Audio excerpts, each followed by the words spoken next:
All right, let's dive right into a story from the Game of Thrones universe that has really set the internet on fire.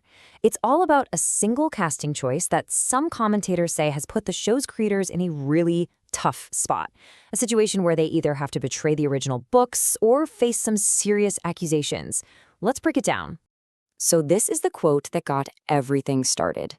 It calls this casting choice the funniest race swap in history. But what's so funny about it? Well, the humor they're talking about is pretty ironic. And to really get why, we've got to look at exactly who we're talking about.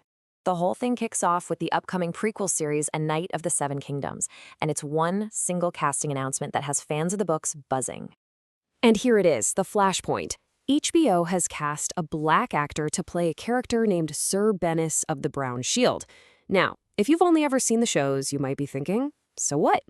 But for people who've read George R. R. Martin's novellas, where this character is described as a white man, this was an immediate red flag. It's the spark that lit this whole fire. So why this character? Of all the people they could have cast, why did Sir Bennis become such a lightning rod for debate? Well, the commentators we're looking at say it's not just about changing his race. It's about who this character is at its core. Yeah, Sir Bennis is, well, he's no hero. Not even close. He's a minor knight, and honestly, his nicknames kind of tell you everything you need to know. He's called the Brown Knight, and even more charmingly, Sir Bennis Brown Stench. These names are there for a reason, to signal that this guy is just a foul, unpleasant person. And when you dig into who this guy really is, it gets even worse. The commentary describes him as dishonorable, violent, and foul-mouthed. This is the kind of guy who ties up families to steal from them and treats regular people like dirt. In fact, the commentary just straight up calls him a massive pile of garbage, or to use their more direct term, the shit knight. And look, this right here really paints a picture. This description is pulled straight from the book.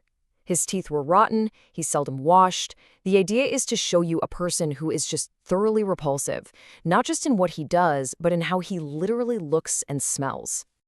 Okay, so this is where it all comes to a head. This is the big problem at the heart of the commentary. By putting a black actor in this very specific role, the argument is that the showrunners have basically walked themselves into a trap, a classic no-win situation. So the show's creators are now staring down two paths, and both of them look pretty bad.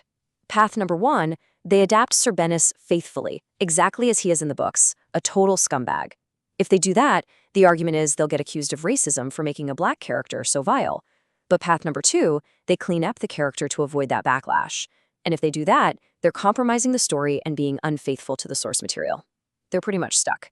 And this right here is what the commentary is really worried about. The big fear is that to dodge any controversy, the show is just gonna clean him up, you know? They'll soften his edges, make him less of a monster. But if they do that, he's no longer the piece of shit he's supposed to be, which messes with his entire role in the story. But this isn't just about one character in one show. For the people making this critique, this whole situation is just a symptom of a much, much bigger problem with the entire entertainment industry today. So who's to blame for this mess? Well, according to this commentary, it's Hollywood itself. This quote really gets to the heart of their frustration. The belief that creative choices aren't about telling a good story anymore, but about trying to please the loudest voices on social media. They even lay out this whole playbook they believe studios are using.